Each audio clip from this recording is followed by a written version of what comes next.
Then you ask them, what they're doing and what their production levels are, and they vary. So why are some brokers crushing it and really managing their day and their time really effective, where many brokers are really busy, but they get to the end of their day and they wonder where their time went? They had a number of things on their to-do list and they maybe only get through one of them or didn't get through any of them. They're not servicing their existing clients. The people in their pipeline aren't getting moved through that pipeline as quickly as they possibly can. And they're constantly, putting out fires and feeling in a state of sort of stress and anxiousness because they're worried that they're not doing what they should be doing. This is very, very common for a lot of brokers. So, what you really want to do is get some control, right? Get some control in your business. Have that presence, because how you show up is so important. It's important to really be there for your clients, to really add value for your clients, and to really have that space where you can be creative. And so rather than reacting to things, you can come from a place where you respond and, take the right action at the right time. So that's what I want to talk to today, is how to effectively manage your time. So let's get into it. So if we look at it in terms of, what are the things in your business that you can do to start looking at where the common, time drains are. So I want you to think about this list and think about a couple on this list that apply to you, right? So these are some of the ones that I've noticed in, obviously, being a broker for many, many years, in 20 odd years, and working with a lot of the top brokers around the country. These are some of the time drains that I find are the most common. So one, being reactive. So not starting the day with a schedule, not being clear on, what are my top 3 tasks that I want to achieve for the day, and then not having a schedule for when you are going to achieve those, and when, if things pop up, when you are going to book those things in. Checking email too frequently. On average, brokers are spending about 2.5 hours a day on email, right? So email is something that you can either outsource to a personal assistant or a virtual assistant if that's what you've got, or otherwise look at how you can block out your time so that doesn't become your focus. And turn off the little bing in the corner of the screen, because the distraction, it takes you, on average, I've heard, around 15 minutes to come back from a distraction. So think about email and how we can control our email. Another big time drain is social media. So do you have your Facebook accounts or LinkedIn or Instagram? Are you constantly checking those things? A great thing that worked for me was just to put your phone in a drawer, switch it off, divert the phone to the office so you don't need it for phone calls, and that way you take the habit of checking these social feeds, because massive amounts of time are wasted on social media. Next is any notifications on your phone. So again, is it the binging of binging of a social network? Is it binging of certain updates? Make sure all your notifications, as many as you possibly can, make sure they're turned off. We want to eliminate as many distractions as we can. Taking every phone call that comes in. This is a common one that I see, where you react to that ringing phone and you'll answer that ringing phone, and again, it comes to another problem where you don't have a clearly defined role. So you answer the bank's calls, the client's calls, even though you've actually, in your process, you shouldn't be the one taking that call. So think about the calls that you're answering, because every call that you answer takes away from one of the focuses that you're focusing on that point in time. So have a time where you can then schedule to obviously return the calls if they've gone to voicemail, and build that out within your diary so you can return those calls at a certain time. So you're making sure you're getting back to people, but you're also making sure that you're doing that work, whether it's a complex scenario or whether it's your dollar productive activities, that you're getting time to do these things. So next is over-servicing clients. And a perfect example of over-serving clients is when a new lead comes in, not having a process to quickly be able to qualify if that is an A, B, C or a D client.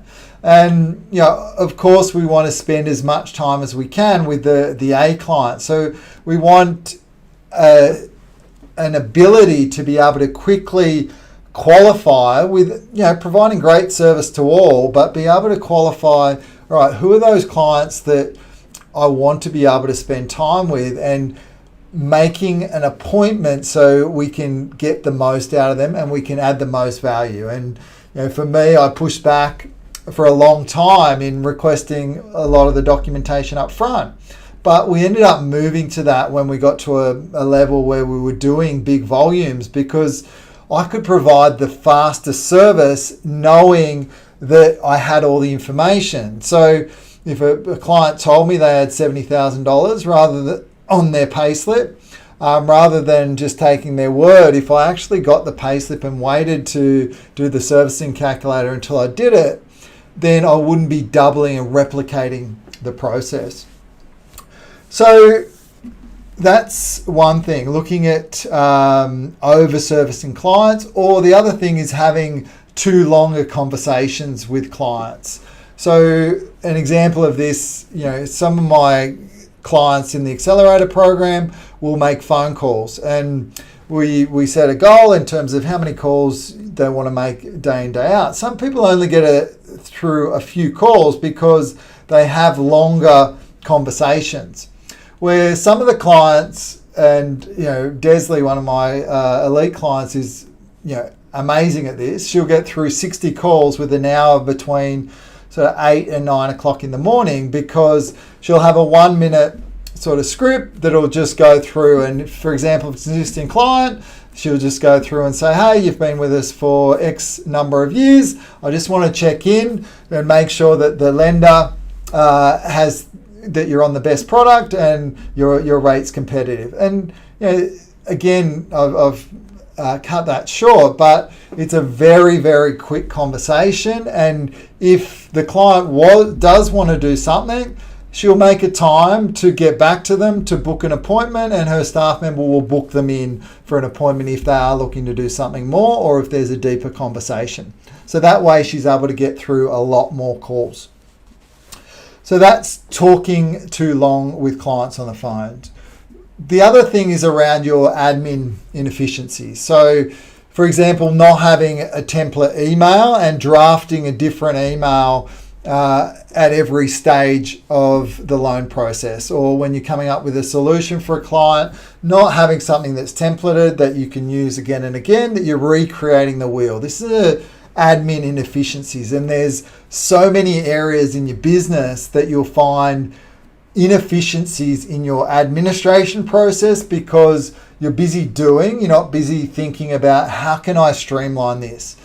I say, if you're going to repeat that process and it's going to be something that you're going to do more than once, think about creating a system for it, because that'll free you up so much time. For example, when you take that initial phone call, you've done the qualification, and then you want to send out that fact find. If you've got a template to get that sent out to them, it'll take you a 2-minute job just to delete what's not necessary, and bang, you've sent that email out. You've made a great first impression. Clients are happy, and it's moving straight away for you. So that's an example of how you can improve your admin efficiencies. The other thing is, watch how long, if you're in an office location, how long are you actually spending in office conversations, and be mindful of the people around you. Quite often you'll work in a smaller space And so you've got to be mindful of those around you, because every distraction that you make to someone around you means that they're off task for potentially 15 minutes. And same for you. Having a big team of people, up to 15 staff, and I had my hands in many files. Quite often I would go and lock myself away in the boardroom to eliminate those distractions, especially if I had a complex, big self-employed client or something that I was working through. So how can you eliminate the social conversations or keep them to a minimum within your office? The other things are meetings for meeting's sake. Do you actually have to attend every meeting that you've got on your schedule? Is your time going to be better spent working on some more dollar productive activities, or do you need to be in that meeting? And have a look at the length of the meeting. Does the meeting need to be as long, or can it be done through a different format to really eliminate that time? So the other thing, and again, I find this is probably one of the most common, is not being able to delegate your time, your tasks effectively. So the perfect example of this is when you've just had an appointment with a client and you've come up with the correct structure, and then you want to do a handover to your loan processor. So if you can do a really great handover, the chances of that processor coming back to you are going to be greatly reduced. Now, it may only take you an extra 5 or 10 minutes to do the detail. I used to use voice recordings, and now in the program we've got a number of detailed ways that you can work to do a really great handover, so you don't need to be involved in the process from that point. So this is an example of delegating effectively. So I've gone through a number of time drains that I see as the most common things within your business. Now, it's your turn. I would like you to reflect and say, what are the list of activities that you're doing that are currently draining your time?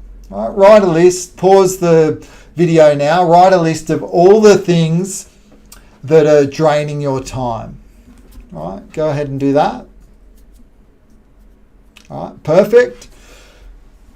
So out of that list, I want you to choose 3 that you can eradicate immediately. What are 3 of those things that you can start today to really change, to free up this time, to give you that time to do those dollar productive, to make more sales, to add more value, and to make more money within your business? What are the 3 things? And once you've done the 3 things, add up how much time per week you think that will save you.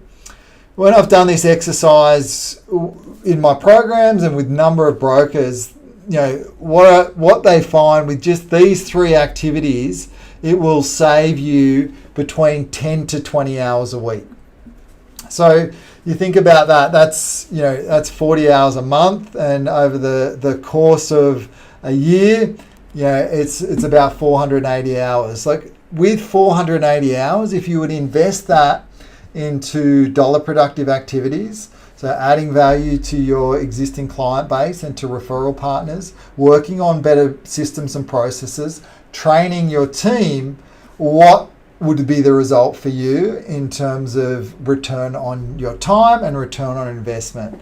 So that's been a session on the time drains and what you can do to stop being busy and start being productive and effective. Hope you've enjoyed it. I'm Ross LeCain from the $1 Billion Broker, and I'll see you next time.